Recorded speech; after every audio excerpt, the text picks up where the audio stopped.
Dalam nama Bapa, Putra, dan Roh Kudus. Amin. Sebelum Abraham ada, aku ada. Itulah judul daripada renungan kita pada hari ini, menggambarkan ketika Allah berjalan di tengah-tengah kita. Dan yang menjadi ayat renungan sesuai dengan apa yang tadi kita baca dalam Injil Yohanes pasal yang ke-8 ayat yang ke-48 sampai dengan yang ke-59. Siapa sih sebenarnya Yesus itu? Siapakah Yesus itu menurut Anda? Apakah dia seorang guru besar? Apakah dia seorang tokoh sejarah? Apakah mungkin lebih besar daripada apa yang mungkin pernah kita pikirkan? Di tengah-tengah dunia yang penuh dengan opini mengenai kesiapaan Yesus atau identitas Yesus, kesiapaan Yesus itu menjadi suatu hal yang menjadi bahan perenungan untuk kita hari ini. Karena apa? Karena kita telah mendengar kebenaran firman Tuhan yang mengatakan sesuatu yang lebih otoritas, lebih daripada sekedar otoritas yang pernah ada, karena Dia yang mengatakannya sendiri, bukan orang lain, tapi Yesus sendiri yang mengatakan. Yaitu apa? Dia katakan dalam Yohanes pasal 8 ayat 58. Dia berkata bahwasannya sebelum Abraham ada, aku ada. Aku ada inilah yang sebenarnya membuat orang-orang Yahudi sangat marah. Kenapa dia marah? Karena mereka tahu secara persis apa yang sebenarnya yang Yesus masukkan dalam mengatakan aku ada. Karena itu benar-benar mereferensikan keberadaan dirinya, atau dia menyamakan dirinya sebagai Allah itu sendiri, yaitu Yahweh. Nah, mari kita lihat, aku ada. Yesus adalah Allah yang kekal dan Allah itu sendiri. Yesus berkata demikian, sebelum Abraham ada, aku ada. Tetapi dia tidak pernah mengatakan sebelum Abraham lahir, dia sudah lahir. Ini beda perkataannya ya. Jadi kita harus bisa membedakan. Dia tidak pernah mengatakan sebelum Abraham aku telah lahir, atau aku lebih tua daripada Abraham. Yang dia katakan aku ada. Dan ini memberikan satu hal yang Allah gunakan kata itu sendiri, yang ada di Keluaran 3 ayat 14. Dia berbicara kepada Musa, bukan soal usia, bukan juga soal lama dia hidup, tetapi bicara apa yang dinamakan keilahian Kristus.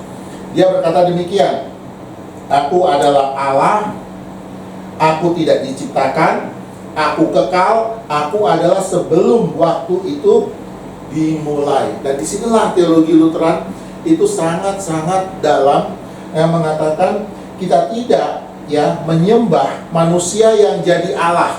Perhatikan statement ini. Kita tidak menyembah manusia yang menjadi Allah, tetapi kita menyembah Allah yang merelakan dirinya jadi manusia dan melawat kita ke dunia. Ini adalah gambaran yang Luther katakan, ya, Yesus itu, kalau kita melihat Yesus, kita melihat Yesus menggendong dunia. Yang mungkin saudara-saudara pernah lihat ya gambarnya di depan Alkitab ya, ada bola dunia, ada gambaran Yesus di belakang, dan Yesus menggendong bola dunia. Itu gambaran yang pernah Luther katakan, yang Martin Luther, Bapak Gereja kita. Tepatnya dia katakan demikian, ketika kamu melihat Kristus, kamu melihat Allah yang sedang menggendong dunia dengan tangannya. Yang kedua, reaksi apa sih sebenarnya yang dilakukan oleh orang-orang Yahudi? Ayat yang ke-59 terang-terangan membuat mereka begitu sangat marah, ya. Alih-alih menyembah Yesus, mereka jadi sangat murka. Mereka menuduh Yesus malah kerasukan setan, ya. Bahkan menghina asal usulnya. Mengapa?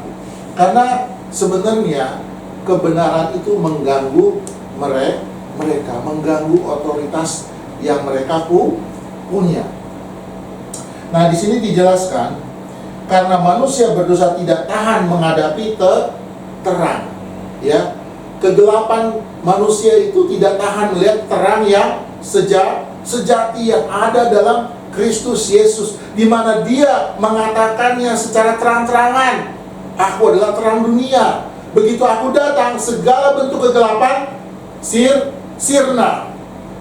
Dan inilah membuat otoritas mereka terlihat lemah, dan reaksi mereka adalah amarah, dan bahkan bukan hanya sekedar amarah, mereka menginginkan kematian Yesus. Tidakkah ini juga menjadi refleksi kita, hati kita? Kadang-kadang kita juga mencerminkan hal demikian, ya. Berapa kali kita membungkam suara Tuhan yang Dia katakan melalui Roh-Nya, untuk kita merendahkan hati kita dan percaya penuh kepada Dia, terlepas dari apapun yang kita hadapi dalam persoalan kita sehari-hari.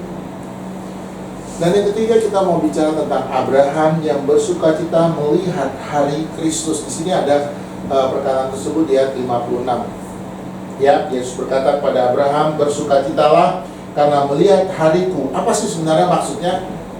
Nah, di sini Abraham yang sudah hidup ribuan tahun yang lalu sebelum Kristus, tetapi ia percaya kepada apa yang dinamakan janji Allah, yaitu janji tentang keturunan, berkat, dan juga keselamatan. Dan di sini kita melihat Yesus sudah mengenapi janjinya. Karena bukan hukum Taurat yang menyelamatkan Abraham, tetapi iman akan janji Allah. Ini bisa dibandingkan di kitab Roma pasal yang 4 dan Galatia pasal yang ketiga, ya. Di sini kita mau mengatakan suatu hal penting. Ada suatu teologi Lutheran yang menekankan hal ini, ya, yaitu bahwa pada perjanjian lama hingga baru keselamatan selalu oleh anugerah. Nah, ini yang jarang kadang-kadang dipahami dalam teologi-teologi yang ada. Jadi ingatlah, keselamatan selalu, entah ini perjanjian lama atau perjanjian baru, keselamatan itu adalah selalu oleh karena anugerah melalui iman dan kepada Kristus, bukan pada perbuatan atau usaha kita. Dan tidak melihat apa yang kita sudah lakukan baik masa lampau, atau dosa di masa lampau, masa kini, atau masa depan. Yang terakhir, siapakah Kristus bagi diri? Yesus benar-benar adalah seperti apa yang Dia katakan, aku ada, Allah yang kekal. Nah, apakah kita benar-benar mau memperlakukannya sebagai Tuhan dalam hidup kita? Memang terasa gampang mengatakan, oh ya, Dia adalah Tuhan. Tapi apakah itu benar-benar teraplikasi dalam kehidupan sehari-hari kita? Dalam kita bertutur kata, dalam kita berteman, dalam kita bertindak, dalam kita menentukan bagaimana karakter diri kita, ya, di depan orang-orang sekitar kita. Disitulah sebenarnya ditentukan kesiapan Kristus. Karena apa? Cerminan Kristus itu ada dalam diri kita, orang percaya. Kalau kau mengatakan kau mengenal Kristus, jadilah cerminan Kristus dalam kehidupan kita. Apakah kita betul menyembah Dia, atau hanya menjadikan Dia sebagai penolong pada waktu kita butuh, ya, pada waktu kita sakit, pada waktu kita sedang dalam permasalahan, dalam satu kejadian yang kita tidak tahu bagaimana jalan keluarnya, baru kita datang kepada Yesus, baru kita mau percaya. Apakah kita percaya kepadanya, atau sebenarnya tindakan kita malah seperti orang-orang Yahudi yang hendak melempari Yesus dengan batu? Ini sebenarnya justru menggambarkan pemberontakan kita. Tidak terlihat Tapi pada waktu kita sulit, meskipun kita hanya datang pada Kristus, tetapi seharusnya dalam keadaan apapun, pribadi Kristus itu terlihat, tercermin dalam kehidupan kita sehari-hari. Jemaat yang dikasih oleh Tuhan kita Yesus Kristus, hari ini kita diajak bukan hanya mengenal Yesus sebagai tokoh Alkitab, ya, tokoh sejarah atau orang yang sangat besar yang kita bisa pahami, tetapi menemuinya sebagai Tuhan yang hidup, yang terrefleksi di dalam diri kita dan sanubari kita. Dia bukan hanya Tuhan, hanya Tuhan dulu, ya, yang dulu, tapi dia adalah Tuhan yang hari ini juga. Dia juga bukan hanya ada di salib, tapi dia hidup hadir dalam kehidupan kita hari ini. Ketika kita percaya, kita akan mengalami seperti Abraham, sukacita besar dalam janji Allah yang telah digenapi. Sebagai penutup, Yesus berkata, sebelum Abraham aku ada. Aku ada ketika kamu gagal. Aku ada ketika kamu lelah. Aku ada ketika kamu mau mengampuni, ketika kamu menyembuhkan, dan juga menuturkan. Dia adalah Allah yang hidup, Allah yang kekal, juru selamat kita. Yesus, engkaulah aku ada. Allah yang kekal, setia, dan kami mengakui bahwa kita memang sering menolak tanpa kita sengaja. Tetapi kita memohon pengampunan daripada Allah untuk bisa mengubah hati kita dan menanamkan di dalam hati kita iman seperti Abraham yang bersukacita tentang janji yang telah dipenuhi. Soli Deo Gratia. Hanya kepada Allah saja itu kemuliaannya. Beloved in Christ, as we talk about John 8:48 until 49, we are asking about the very important question about who Jesus is. At least who Jesus is to us. Is he a great prophet? Is he a person that important in our history, or just someone greater? But today we want to learn based on what Jesus said to us. He said it himself to all of us so we can understand. He is the great I am. That's the thing that made all the Jewish people in that time got so angry, because actually Jesus mentioned that he is the Yahweh. Means in Greek, ego eimi, that he was there before every single thing. He's there since the very beginning. And this is something that might not be easy for us to understand. But for the Jews, you are actually make yourself, as a blasphemy. Put yourself as God himself. The thing that they don't understand, when they not believing in Christ, actually they also not believing in God, because God is the one that glorified Jesus. Jesus never seek to glorify himself. That's the very important thing that we're going to learn today.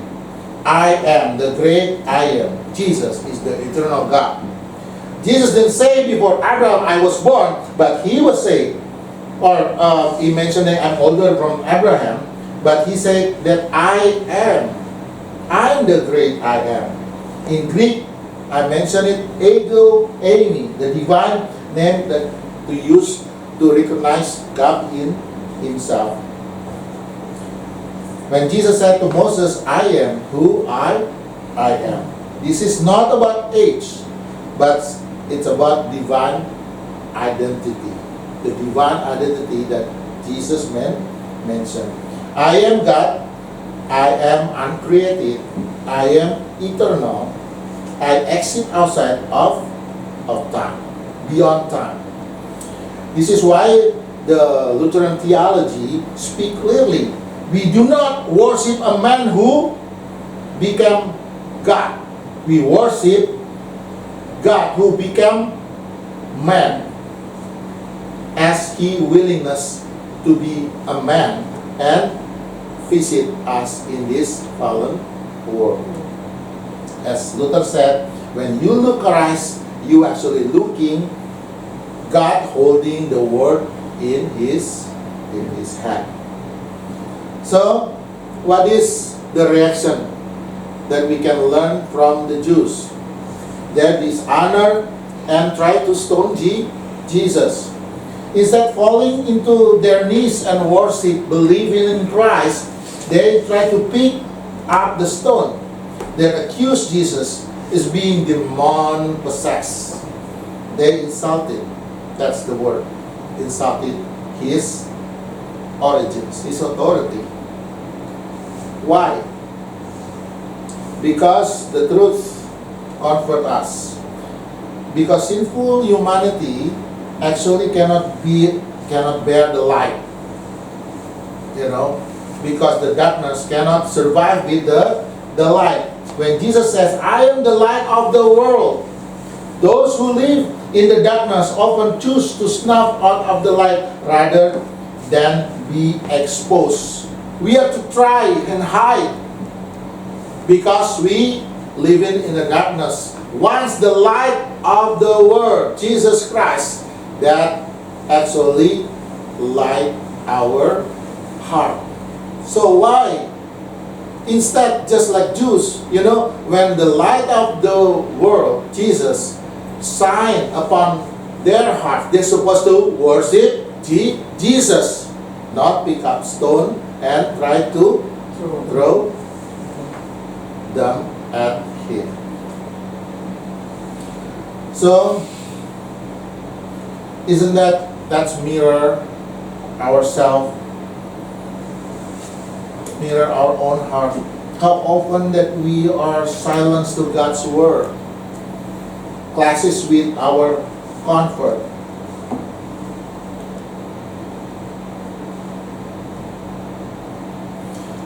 Something that we have to understand here, that how often do we choose pride over surrender to him? So the last thing that we're going to learn, how Abraham pleases God. How Abraham rejoiced to see Christ's days, because actually God fulfilled the promise. When Jesus said, Abraham rejoiced that he would see my day, he saw it and he was glad. How can that be? Abraham lived 1,000 years before Christ. We all know that, right? But Abraham trusted the promise of God. This is the very important and very strong word. A promise of a Redeemer, a blessing for all nations. And that promise was fulfilled in Christ Jesus. I was not the law that justified Abraham, but faith in the promise. You can compare this to Romans chapter 4 or Galatians chapter 3. In the Lutheran theology affirms that clearly from Genesis to Revelation.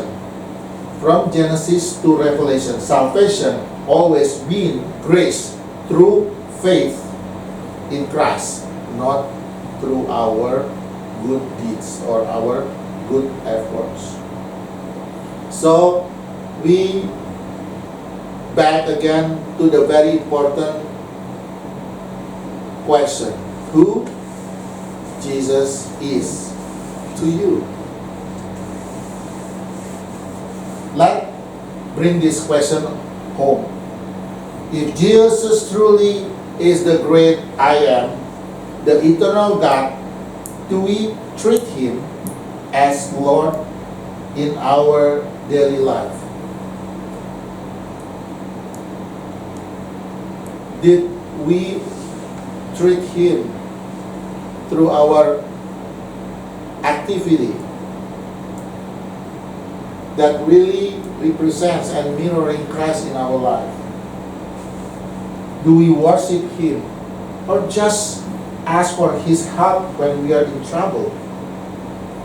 Do we submit to Him or do we just throw spiritual stones of disobedience when He confronts our sin?